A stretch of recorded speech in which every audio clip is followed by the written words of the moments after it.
Hello, humane marketers. Sarah Znekrocha here. Welcome to another episode of the Humane Marketing Podcast, a place to be for the generation of marketers who cares.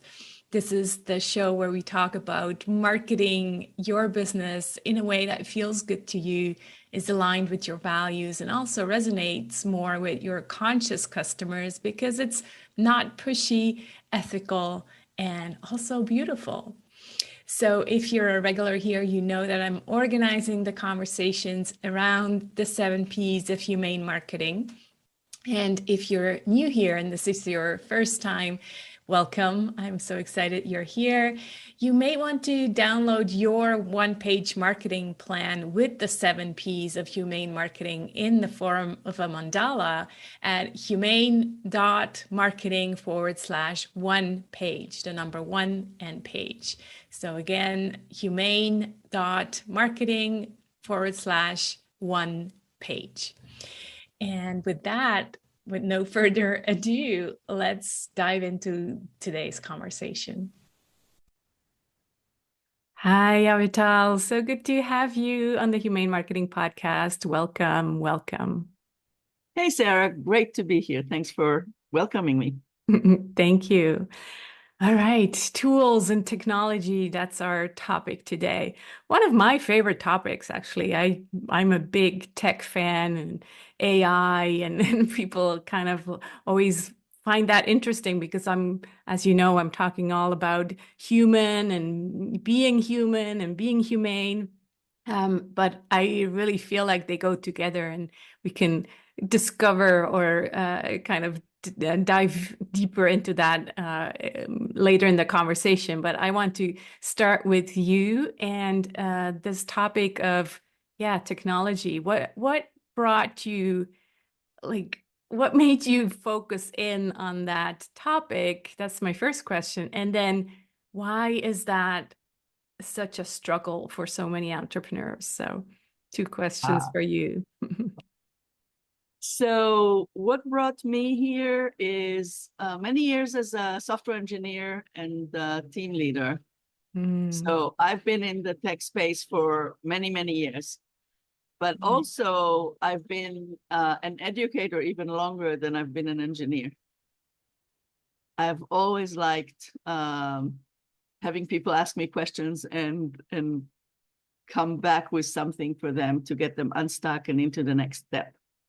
It's been lifelong since I think I remember myself in the 3rd grade already helping other kids in my class with their problem with their mom and the problem with homework and their problem. So it's always been there. Every team that I've been on, I became the person who onboards people and etc. and shows them what to do. So both of these came together as an entrepreneur to help solopreneurs with their technology. For me, and it's interesting that you said that your interests are in tech and people, because for me, this comes together because the technology is here to serve us. It's not separate than the human. And I think a lot of tech troubles, to go into your second question, a lot of tech trouble comes from ill-fitting matches. So when we forget the human part of the equation and we focus, let's have the tech that can do that thing. Wait a minute, there's a human in the equation. If we don't fit the tech to the human, it's not going to work. Yeah, that's why you're here on this podcast. I knew, when Sophie Leshner introduced us, I'm like, yeah, there's got to be a good fit here because obviously there's a lot of tech gurus out there.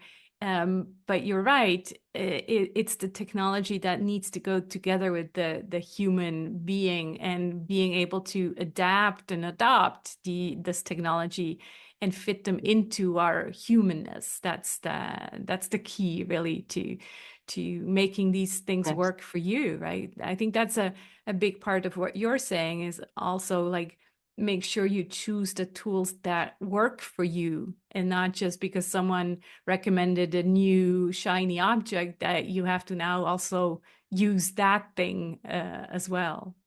Very true. Yeah. And really, tools have been an extension of humans for many, many, many years. Mm-hmm. We can go back, to using stones to carve things. But I like to do another passion of mine is martial arts, Chinese martial arts. Mm. So I would say that the sword is an extension of the person. The sword doesn't work by itself.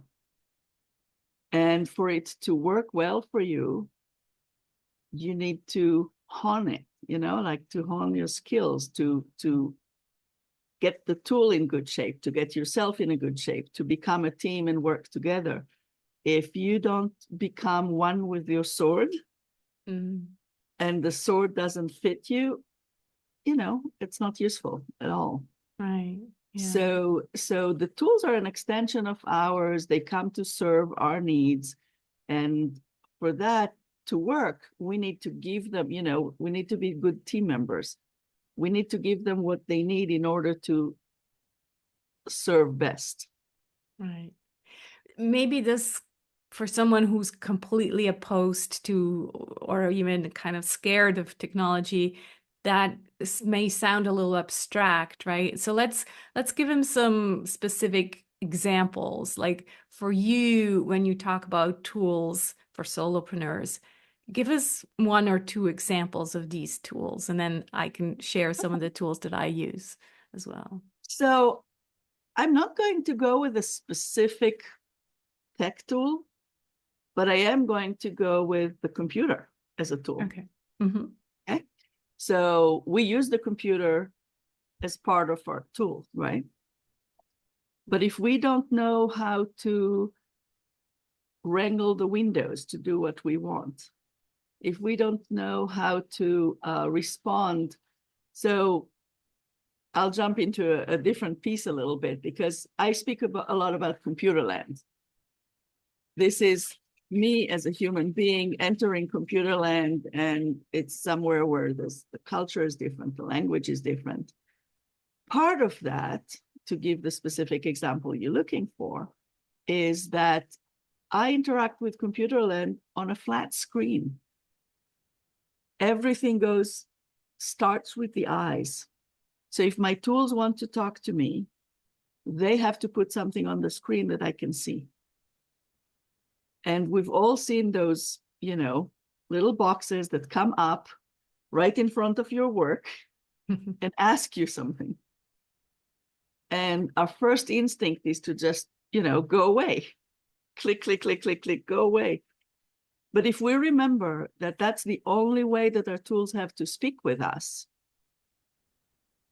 then we might start paying attention.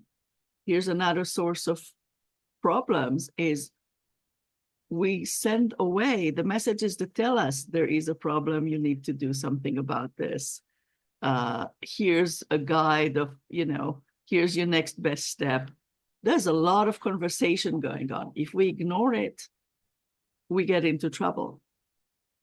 So specifically, I help people start paying attention to those. And really, it's not that you need to read each one, because like walking down the street, you don't talk to everybody that comes and asks you a question or tell you something, etc. You make a decision. Is that a person that's relevant and I need to listen to what they say and respond? Or is that somebody that I need to ignore? So when that thing pops, the first thing is not to read or to make it go away.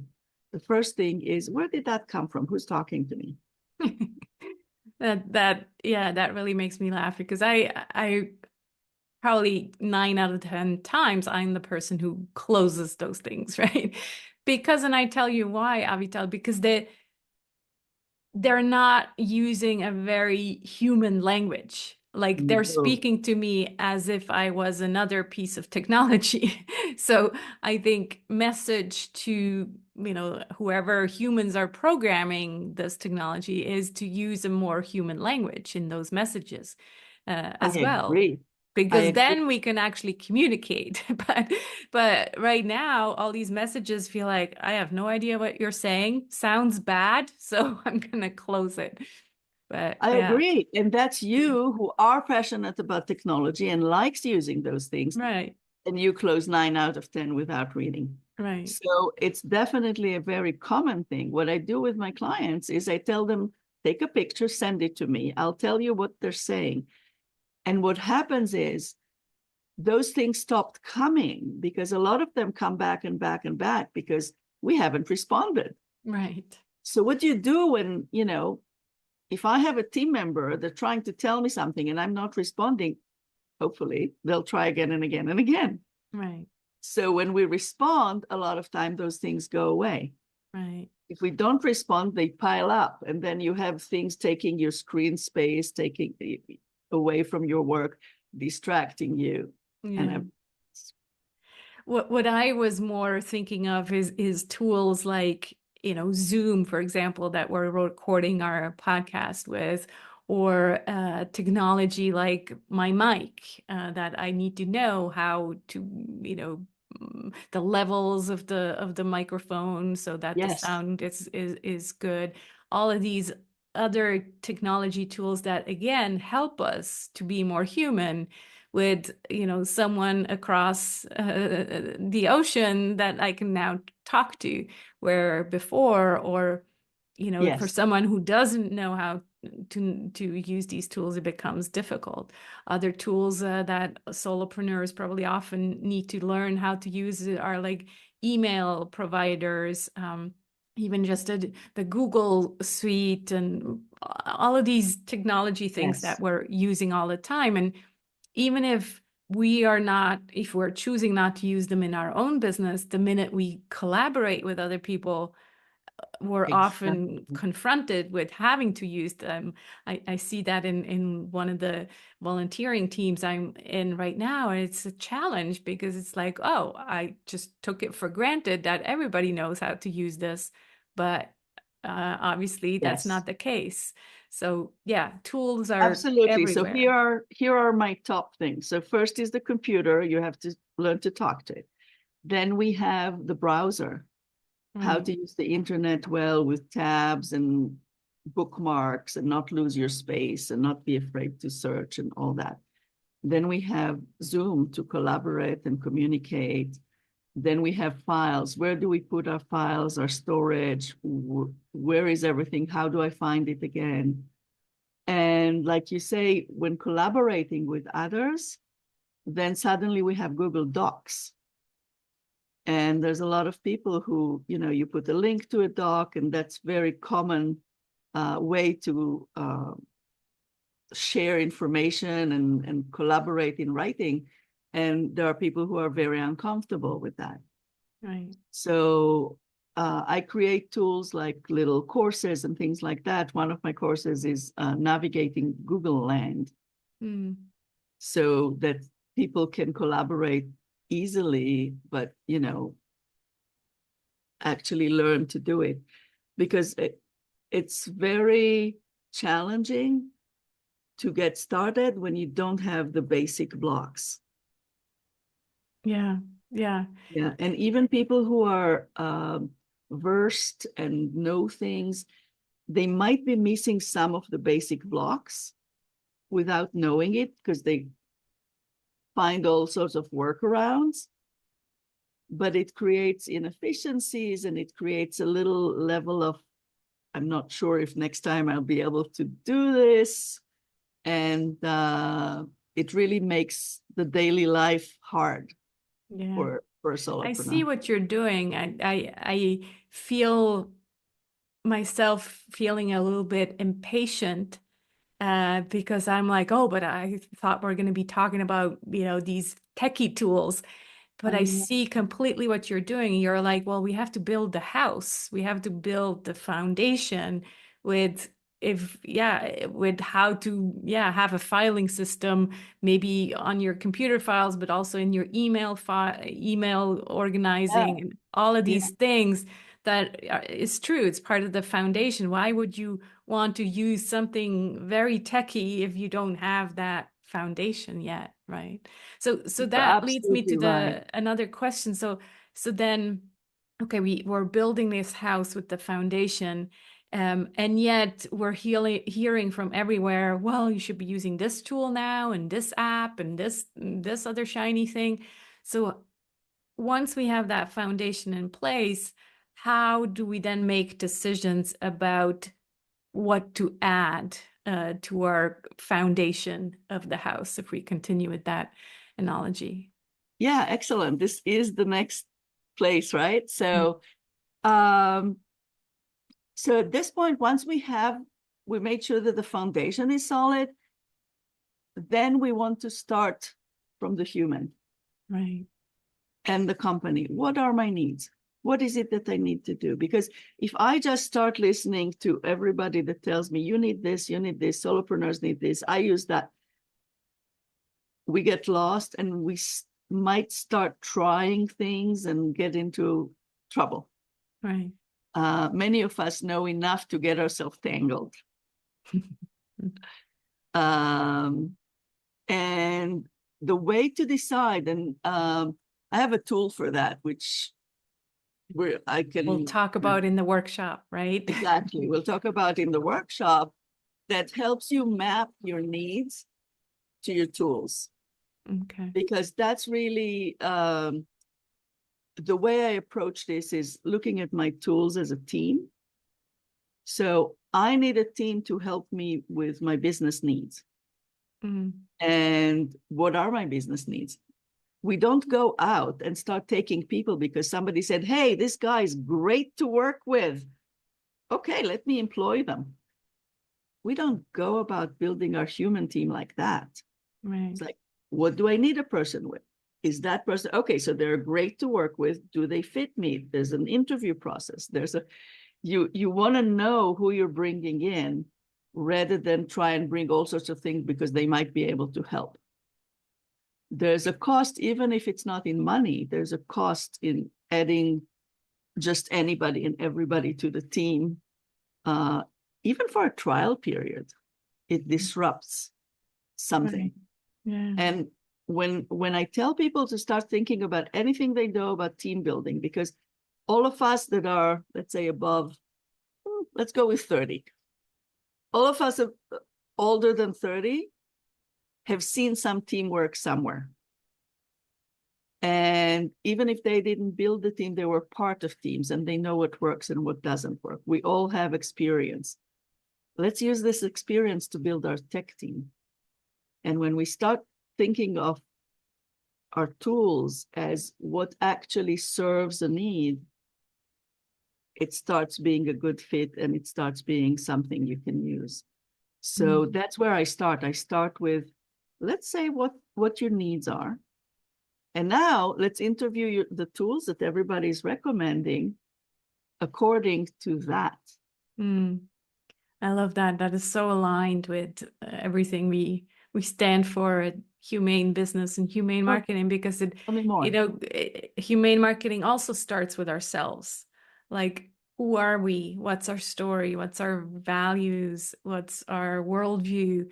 And then how do I bring that to my marketing, to my business, so that it reflects and resonates with the right kind of people, so that they feel attracted by who I am. And Yes. so you're telling me now, and this is so beautiful, that we're going to listen to ourselves first again, to our needs, our business model, because all of our business models are going to be different. And Yes. then from that place, look at the tools that are out there and available and see, well, which one fits. Yes. Just because everybody's using MailChimp doesn't mean that I have to now use MailChimp and That's use, true. even have an email list. Maybe I don't want to have an email list. So yeah, looking at my needs and my business needs first. I like that a lot. I'll give you a specific example. Hmm.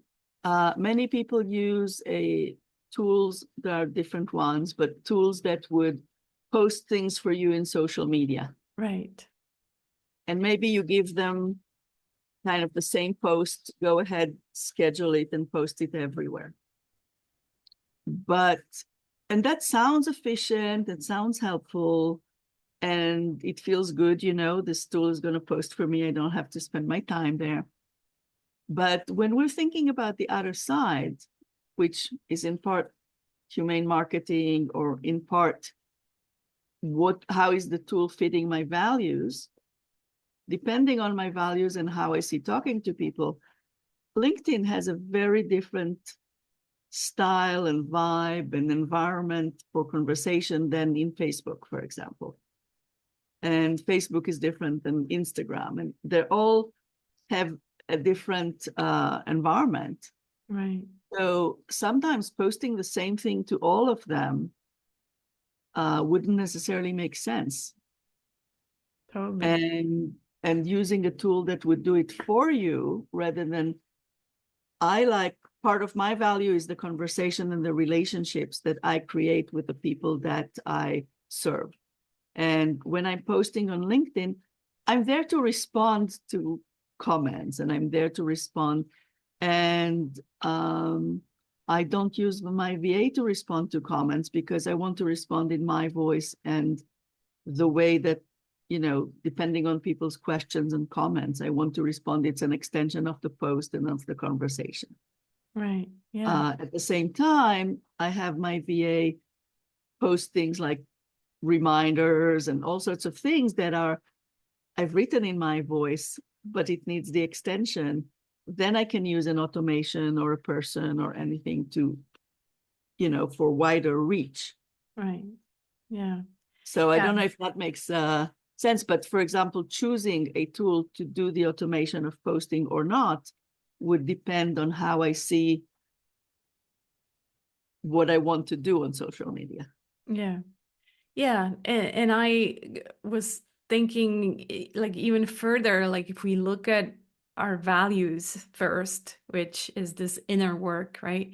And then we figure out our needs, and then we find, let's say, two different tools. One is kind of the traditional tool to just make money or profit oriented. And one is a tool with great ethics. It, plans, like I'm thinking of a browser, for example. Can't remember the exact name. I'll look it up. But it plants trees for whenever you use it, and if my values are kind of in alignment with that, then, well, it's a no-brainer. Of course, I want to plant trees while I'm browsing, right? And there's other implications that our values kind of dictate. It's like, Yes. well, I don't want to use a tool. For example, a criteria could be that immediately makes people take out their credit card for a free trial.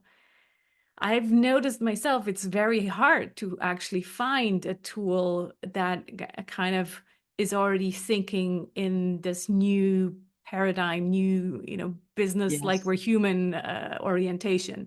But eventually, if enough people give that kind of feedback back to the developers, I'm hoping that there will be new tools out there that are also aligned with ethical behavior, et cetera, et cetera. So it becomes I even more agree. important. Yeah.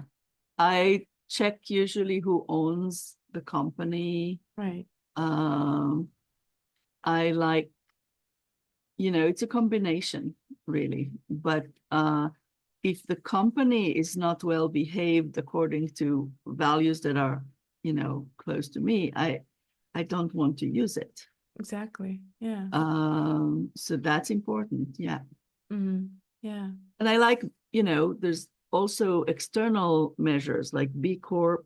I don't know if you're familiar with B corporations. Yes. So that those are helpful to make a decision. Right. Yeah. Of Yeah. course. Yeah. Any kind of label that immediately tells you, okay, my values are aligned. Yeah. Yes. Yeah.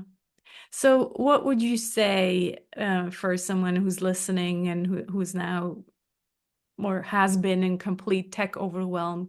What are kind of the first steps you advise clients to think about when they're in tech overwhelm on how to simplify their use of tech? I say a few things, but the first thing I would say is disconnect for the tech for a moment and realign yourself with yourself. Think of, why did you get into the tech in the first place? What is it that you wanted it to do for you?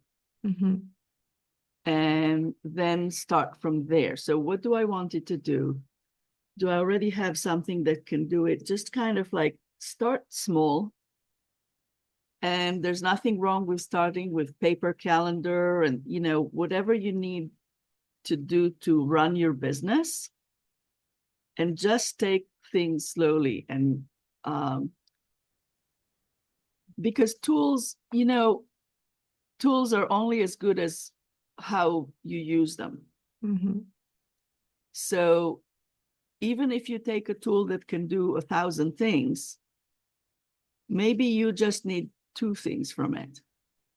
Just learn to do those 2 things. You don't need the whole thing. So don't go there. So I would say that's even before you try and find somebody to work with. Because in the tech overwhelm, just pull back. You don't need all that avalanche. It's too much. Right. Like, you know, we have marketing. We have more food available to many of us.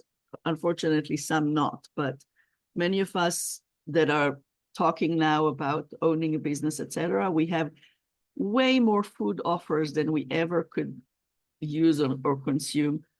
And it's an overwhelm, right? But we've been training for many years to bring in only what we need, or mostly what we need, etc. It's a similar skill.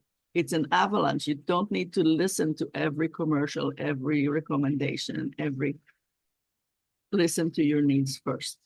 Right. The second thing I want to say, and that's really important, for people who are uncomfortable with technology, or, you know, comfortable but got into trouble, we need some help. Trying to fix your knowledge or your ability or whatever by yourself, it's sometimes very challenging and time consuming. You might get a shortcut by working with somebody. Be very, very choosy who you work with, who you get to do it for you, because we want to kind of like, okay, you do it. Be very careful, because they don't know your business like you do. It doesn't start with the tech. It starts with you, your business, what you need. And ask for help only from kind people. I know that sounds maybe weird in a business conversation, but the Not person you here. deal with, exactly, the person you deal with is more important. Well, not more in the sense of, but if you have 2 people to ask, go with the person that you're aligned with, that's kind, that is not judgmental or blaming in any way about what you're doing and what you're thinking and what you know and don't know. Because this is challenging enough without adding somebody being a bully around you. Right. And tech doesn't need bullies. Unfortunately, there are some. So just don't choose to work with them. Yeah. Thank you.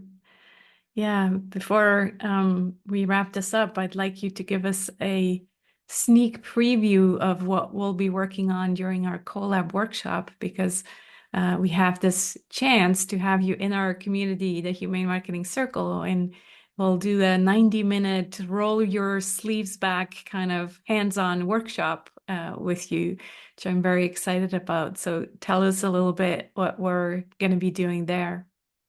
Okay, so we're actually going to be doing the things we spoke about before here today. And I'm introducing a map, which is a tool that we can use. And this map will help us match our existing tools to our existing needs, and see where the gaps are, where there's duplicates, how things work and don't work. And that goes a long way to bring that tech overwhelm and the mess in our head, first of all, into a visual form. And then we can start making decisions and evaluate. And what's fun in the workshop is that we also help each other see. So sometimes we put things on the map. It's so close to home that we don't even see what's visible to everybody else there. So it's kind of fun to do this together and to start learning a little bit about our own system and where we can simplify.